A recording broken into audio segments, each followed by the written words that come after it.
I have the singular honor of introducing Mr. Boris Johnson, the Right Honorable Boris Johnson. Thank you.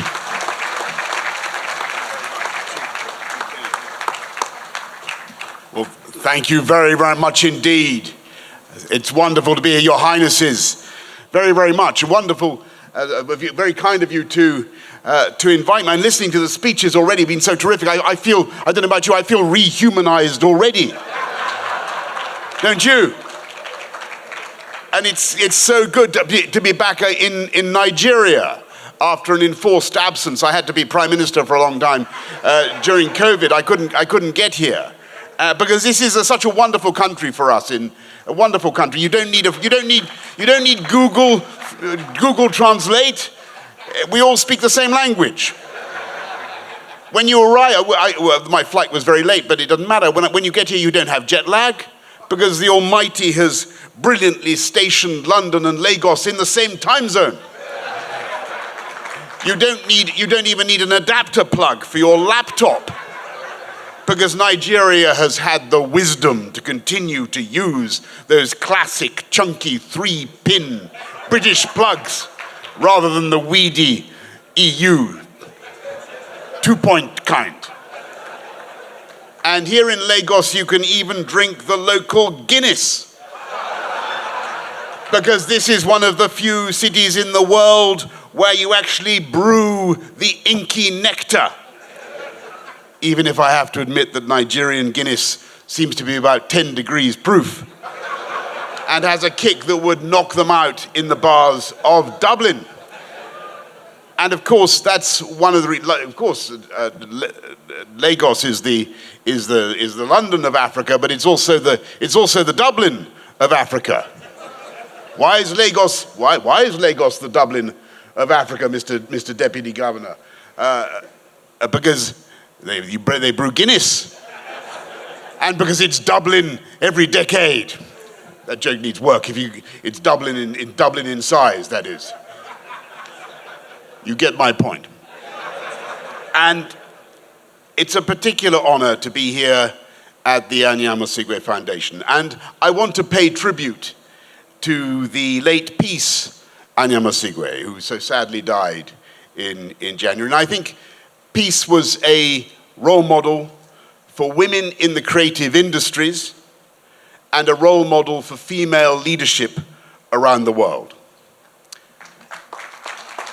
And in the spirit of this lecture series, I want to talk about human potential and the way we unleash human potential, because that is the prime duty of all of us, all of the leaders, all of the teachers, of politicians everywhere. And I believe that is the same question, the same puzzle that Anyiam-Osigwe was revolving. And all my life I've been meditating on this question of human potential. Who has it? We all have it, but how is it distributed? And I began by learning some hard lessons. In my first 18 months of existence, I formed the view that the world revolved around me. And indeed, I probably believed in my infantile narcissism that I had somehow created the world, and that everything and everybody were incidental somehow to my pleasure and benefit. And then, like so many male babies, I experienced a terrible shock. Can you guess what happened? Anybody guess? My sister was born. And I had the first shattering detonation of my egotism and sexism, because it turned out that my sister was actually smarter than me. Or at least she was so quick at reading that she briefly overtook me. I can remember what happened. We're driving along, I think in Somerset, in our Renault 4, and we come to a sign in the road, and my father says, "Kids, what does that sign say?" And I must be more than 5, and she's barely 4. And I spell out the letters to myself, Giveway. And I know that if you have an E at the end, then it lengthens the vowel before the consonant, and I deduce that the sign must be indicating the presence of a giveway, a bit like a driveway. But of course my sister got it right, and she said, give way. Give way, which is what people say to me the whole time in the House of Commons, by the way. Give way. And I gave way to her, and in that searing moment, I abandoned all notions of male intellectual superiority. And I'm very grateful to Tracy, because she taught me that you shouldn't be sexist, and you shouldn't generalize about human ability.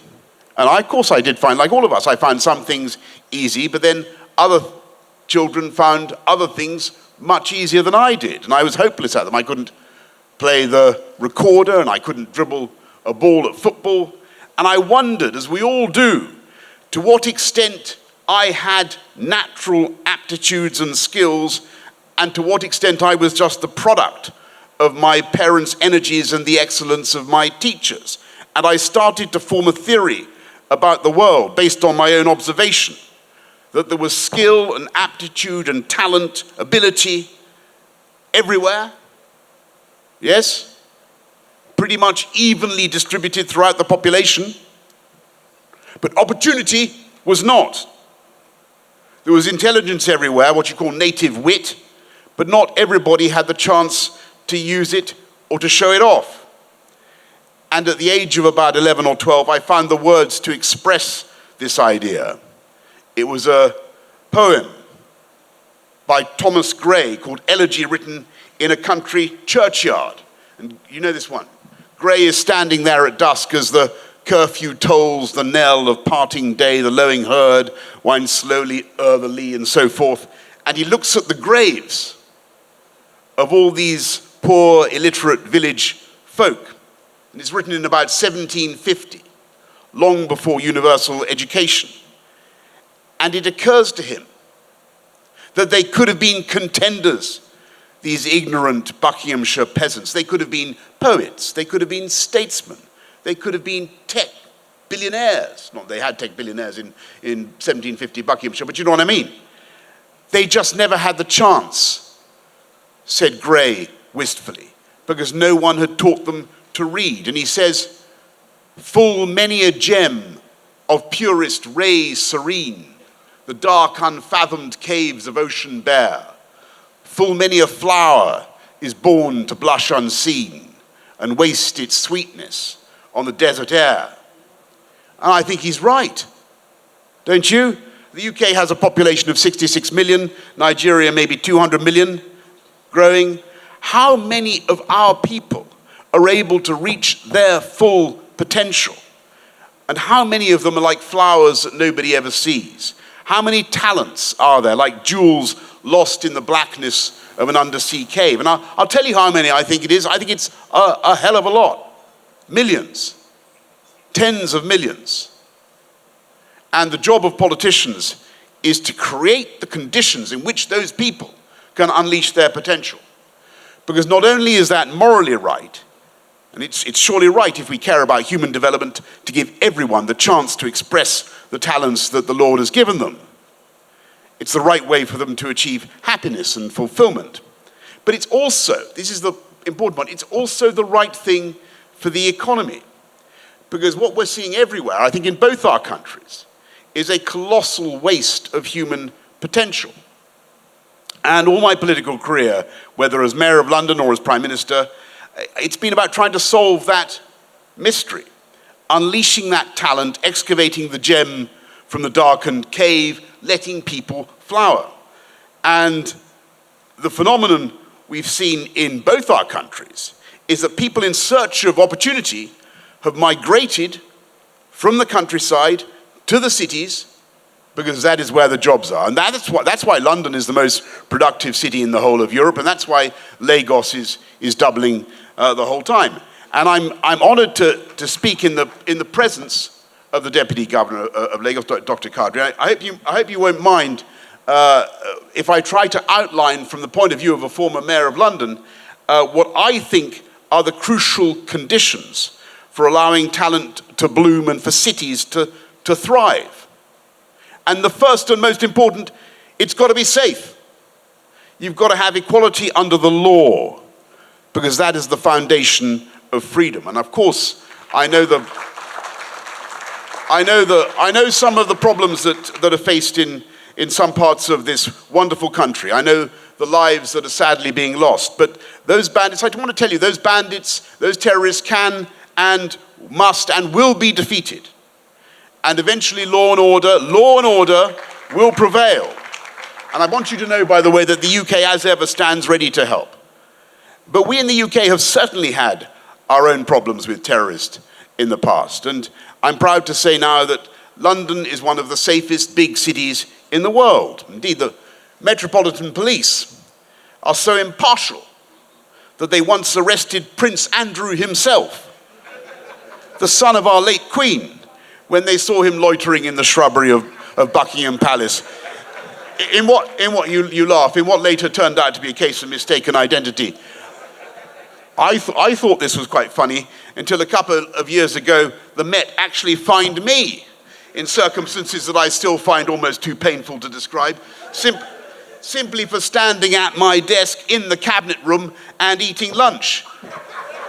And for followers of British politics, I want you to know that the fabled birthday cake about which the BBC and the rest of the media fulminated for well over a year remained unseen by me throughout that 20 minutes in its Tupperware box, later to be discovered and consumed by my private secretaries.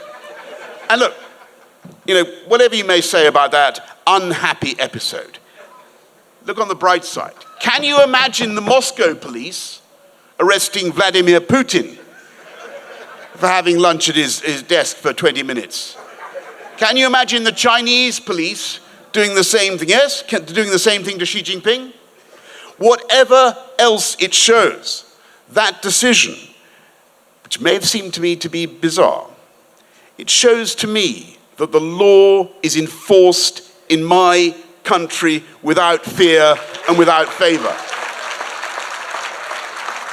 And whoever you are, high or low, rich or poor, you will receive the same scrutiny and the same protection in the UK. And that is the first and most crucial freedom and the precondition for economic growth and investment. Freedom under the law, freedom to live your life as you choose within the law, provided you do no harm to others. And the next great freedom, an indispensable freedom, is the right to choose those who govern you and the right to remove them from office. It's called democracy, and it's very precious, and it works, and it's under attack the whole time.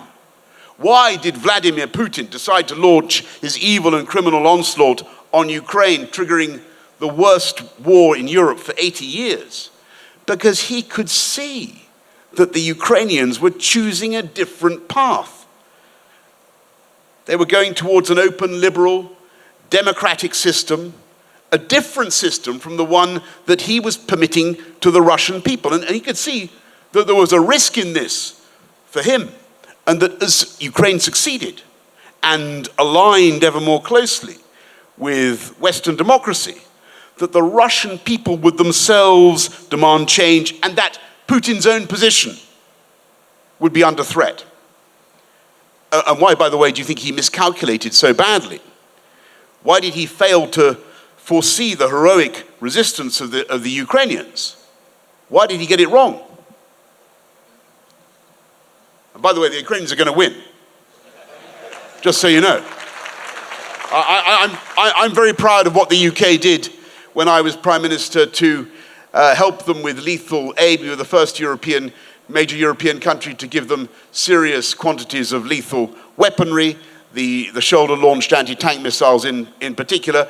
And they helped the Ukrainians to kick Putin's forces out of Kiev, out of the Kiev region, out of Kharkiv, out of Kherson. And I believe that this year, in 2023, they will be able, if Ukraine's friends continue to give them what they need, to kick Putin out of the whole country. But why did he get it wrong? Why did he underestimate the Ukrainians? He's normally thought of as a brilliant chess-like calculator, isn't he, Putin? I'll tell you why.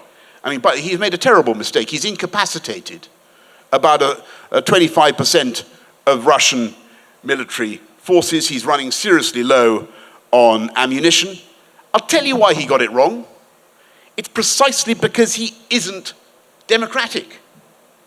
It's because he was surrounded by yes men and sycophants, and he didn't have backbenchers like I do or did. Yeah. He didn't have anybody giving him contrary advice. He just had everybody saying, yes, yes, Vladimir. Go right ahead, Vladimir. Of course he got it wrong. And he had no democratic checks and balances. And that's why, in the words of Winston Churchill, democracy is the worst system in the world except for all the others. And let me give you another proof of the value of the democratic system that we both operate in Nigeria, in the UK. Who here has been vaccinated against COVID? Who's been vaccinated? A healthy majority there, I'd say. Virtually everybody. I've been vaccinated, by the way. But who had Sputnik? Right. Who had Sinovac? Look, I mean no disrespect to anybody who used either of those vaccines. But the vaccines that actually worked, that were effective, were made, as it happens, in the liberal free market democracies. The medically effective vaccines. And that was extremely telling, because it's in the liberal free market democracies that the best scientists actually want to live. And you're more likely to produce a genuine scientific breakthrough if you're interested in what shareholders are going to say than if you're worried about what the Politburo is going to say. And that's the third crucial condition for releasing human potential. You need a society that is open. And I can tell you, in London, about 40% of the population is born abroad, including me, by the way. I was born in New York. Very expensive decision it turned out to be. Under the American tax system. I had to give it up. But in London, we speak more languages on the streets of London than virtually any city in the world, obviously with the exception of Lagos, where I know hundreds of languages are spoken. And that's why London is such a ferment of creative energy, like Lagos. We have more tech unicorns in the UK than France and Germany and Israel combined. We have one roughly every 2 weeks, a new tech unicorn being born. We have fintech, medtech, edtech, biotech, nanotech, green tech, Aztec, Toltec, Miztec. The whole thing sounds like 15th century Mexico. And I pay tribute to the role of Peace Anyiam-Osigwe in setting up the Oscars of Africa. But we have almost as many films made on the streets of London as in Hollywood itself. In fact, I believe that London, Lagos, and Los Angeles are the biggest centers of movie production in the world. So what are the ingredients? Are you following me? You need freedom under the law, security, democracy, openness, and tolerance. But even that is not enough for urban success given the challenges we face. And to deliver equality of opportunity and to unleash human potential, the state, all of us have two more giant tasks. I'd like to have the Commissioner for Transport here. I used to be chairman of Transport for London. You need to allow talent to move. I mean physically move. You need people to be able to move swiftly and affordably, cheaply, from where they live to where they can maximize their talents. Absolutely fundamental. Absolutely fundamental. And it's one of the many blessings of living in London that in 1853 they came up with the idea of putting trains in drains, they called it, trains in tunnels. 1853. So that suddenly millions of people could move underground at high speed, and they didn't have to wait in giant traffic jams of stationary horse-drawn carriages with the dung piling higher and higher on the cobblestones. And today, the mass transit system of London is so efficient that every morning it sucks in millions of people on tubes and trains and buses from far outside the capital, and then every evening it expels them like the digestive tract of a vast undersea coelenterate. And it does it so fast and so efficiently that they get home in time for their children's bath time or for an evening gin and tonic. And that's what we want to do. So, Deputy Governor, Commissioner for Transport, I've spent enough time in Lagos. It's wonderful to be here. But I've spent enough time in Lagos to know that you have the occasional traffic jam. Just a little bit. I mean, it's a sign of dynamism. It's a sign of growth. It's a sign of activity. But it's a barrier to opportunity. It's a barrier to the unleashing of potential. And I know that you are building wonderful mass transit systems and a metro. How's it going? Fantastic. What I want to say to you today, in an absolutely unashamed way, as the former chairman of Transport for London, let's do it together. When I was mayor of London, thank you, Anyiam-Osigwe family. When I was mayor of London, I increased the capacity on the tube by about 30%, and I built Crossrail, the Elizabeth line, the biggest engineering project in Europe. So I know you're doing the first leg, but let's do the rest of it together. Don't do it with the Spanish, don't do it with the French, don't do it with the Chinese. Do it with Transport for London. And I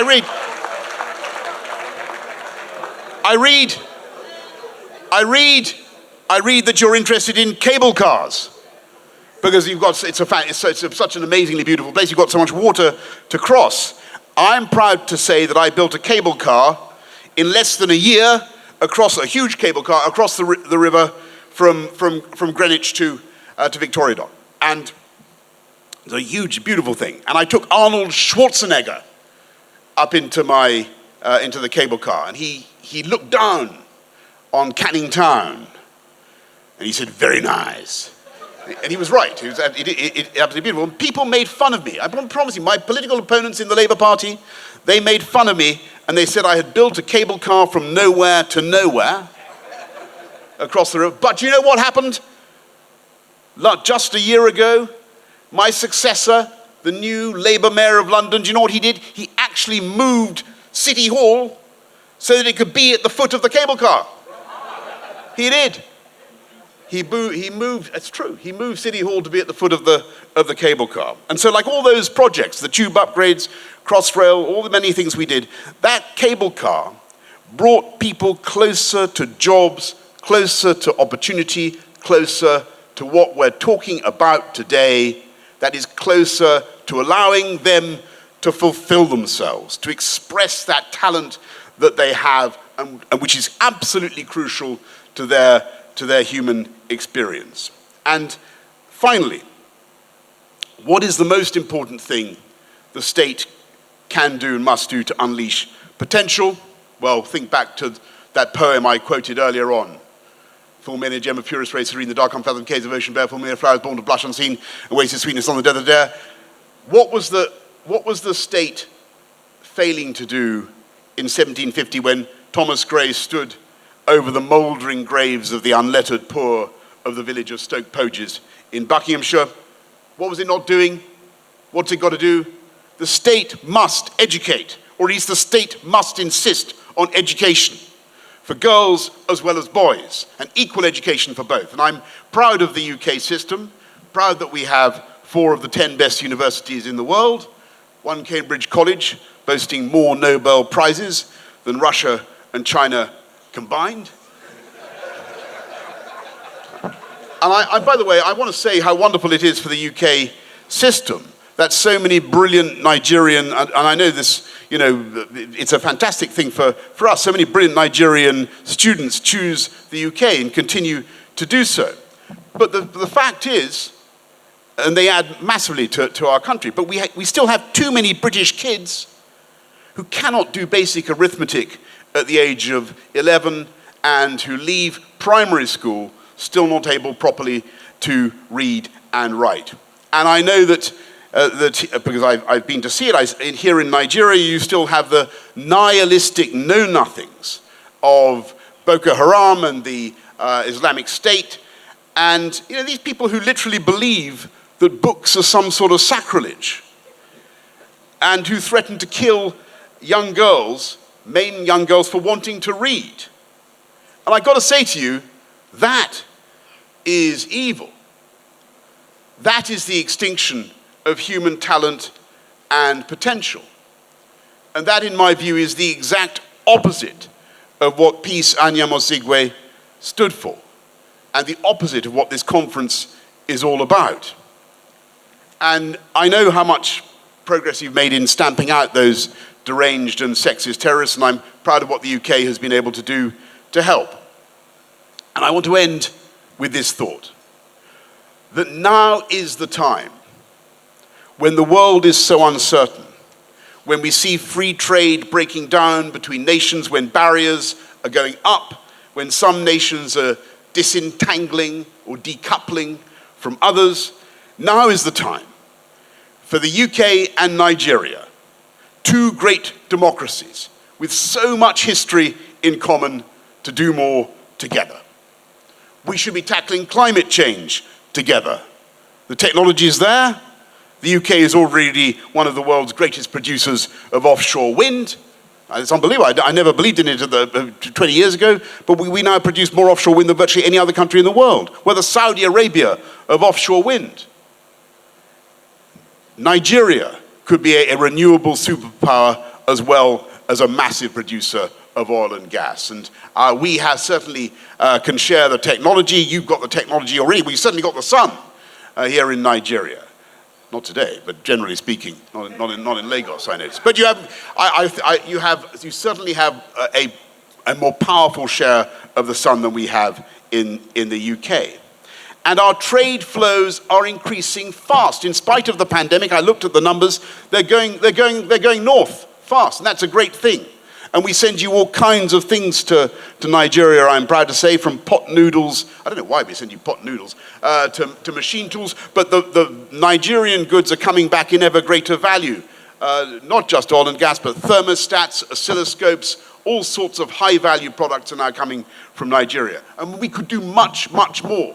And we could achieve much more investment, mutual investment, particularly, just to make a small political point, if we could end exchange controls. That would be a great thing to do. We did it in 1981. We did it in 1981 in the UK. It was the dawn of the UK, under Margaret Thatcher, the UK economic growth and recovery. We can do so much more together. But the greatest triumphs of all are not the imports and the exports, but the synergies between the UK and Nigeria. The actors who are neither exclusively British nor exclusively Nigerian, but somehow both at once. The Nollywood films that are financed in London. The Ed Sheeran songs that he records with Fireboy DML. Does anybody know you know who Fireboy DML is? The Anglo-Nigerian boxers with the knockout punch, and the knockout punch of the black bear that is neither British nor Nigerian, but somehow both at once. So let's stick up for the ideas that unite us: free trade, free speech, free elections, no matter how difficult they may seem, not just because, or how controversial, not just because they're nice to have, not just because they feel like good things to have, but because those combination of freedoms are demonstrably the best route to long-term prosperity. And let's recognize that our challenges are shared challenges.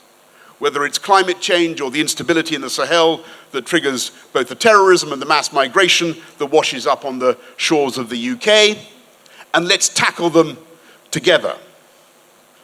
Let's be proud of centuries of common history, from the Nigerians who fought for freedom in Europe, in 2 world wars, to the security and defense partnership that we in the UK have with Nigeria today. Let's deepen that partnership, and let's do more together to unleash the potential of all the people of all the people of both our countries. So thank you very much. Here's to Nigeria, UK. Thank you to the Anyiam-Osigwe Foundation, and thank you all for your kind attention this morning. Thank you.